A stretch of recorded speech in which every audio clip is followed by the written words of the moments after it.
आज परत एकदा लिक्विड खत बनवलेलं आहे. तर ते थंबनेल बघून तुमच्या लक्षात आलं असेल की मी चुलीतल्या राखेपासून बनवलेलं आहे. एकदम साधं सिंपल आहे.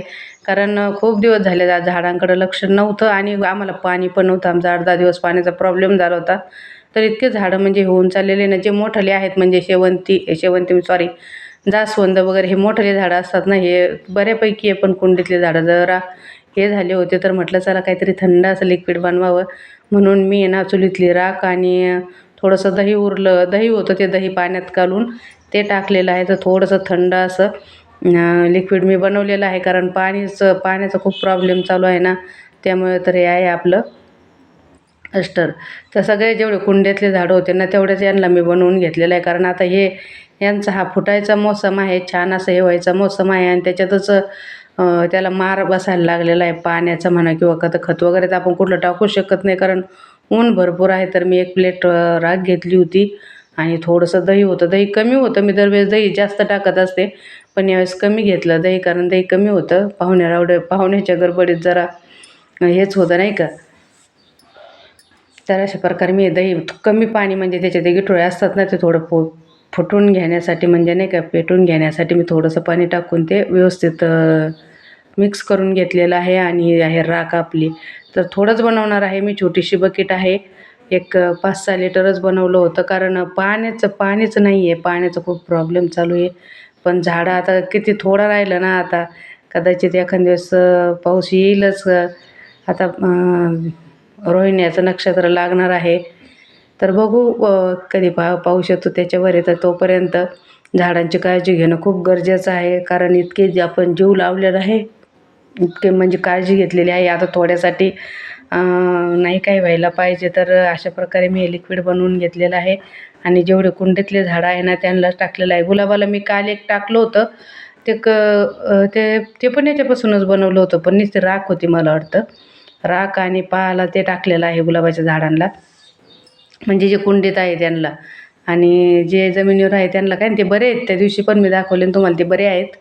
पण कुंडीतले खूप म्हणजे असे हे झालेले आहेत. तर अशा अशा प्रकारे मी एक डब्बा असा नाही का, 1 लिटरचा डब्बा असा एक डब्बा मी हा झाडांना टाकून घेतलेला आहे. कारण खूपच म्हणजे मी एवढी काळजी घेतलेली आहे ना, मी हे नवीन रोपं सगळे तयार केले आहे. कारण पूर्ण शेवंतीच मला ह्यावेळेस करायची आहे. आपल्या पुढचे जे सण आहेत त्याला, त्यामुळे मी खूप अशी काळजी घेतली होती. पण आता इथून पुढे बी नाही, आता थोड्यावर आलेलं आहे, त्यामुळे इथून पुढे काही म्हणता येणार नाही आहे.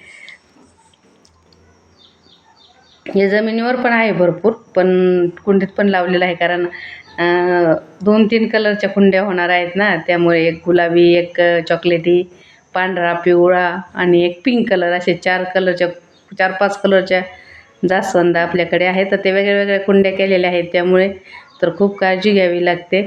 आणि असा पाला पण आहे त्याच्यात, म्हणजे नाही का वरचे जे झाडं आहेत ना, ते झाडाचा पाला गळून पडतो ना, तर ते म्हणजे लक्षात नाही आलं माझ्या, आधी नीट करून घ्यायचं. तर बघू शकता अशा प्रकारे आता आहे ना, भरपूर झाडं आहेत असे, इतके म्हणजे होऊन चालले आहेत ना. पण काय करावं, पाण्याअभावी सगळं ठेवायला लागले. तर बघा कसे म्हणजे पाला त्याचा पूर्ण हे होऊन गेला होता. आणि आता परत म्हणजे नाही का काय ते स्ट्रॉबेरी, पेरू त्यांना परत केलेलं आहे. आणि दोडक्याला तर खूपच म्हणजे सगळ्याच झाडांना तसं अमृतच आहे, पण दोडक्याला पण टाकणार आहे मी आवर्जून, कारण दोडके लागलेले आहेत आता.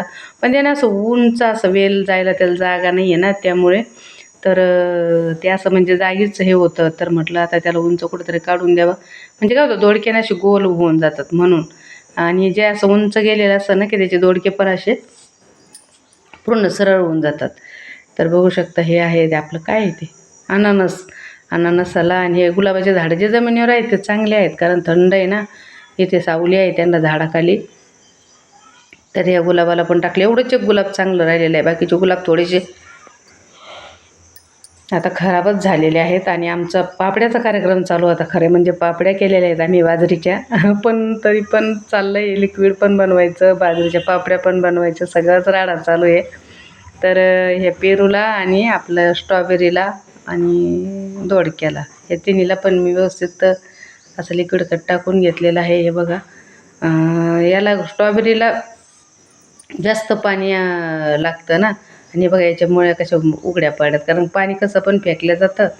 या घोसाळ्याचे दोडक्याच्या वेलाचे.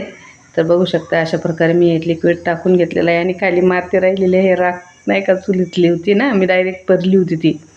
अशा प्रकारे मी व्यवस्थित लावून घेतलेलं आहे. आणि याला मस्त असं खत आपण टाकलेलं आहे. तर बघू शकता आता या कुंड्या आहेत तर या उचलून ठेवाव्या लागतील. मी खत म्हणजे तिथं जागा नसते ना, खूप झाडं आहेत त्यामुळे. तर आता या कुंड्या व्यवस्थित उचलून ठेवते.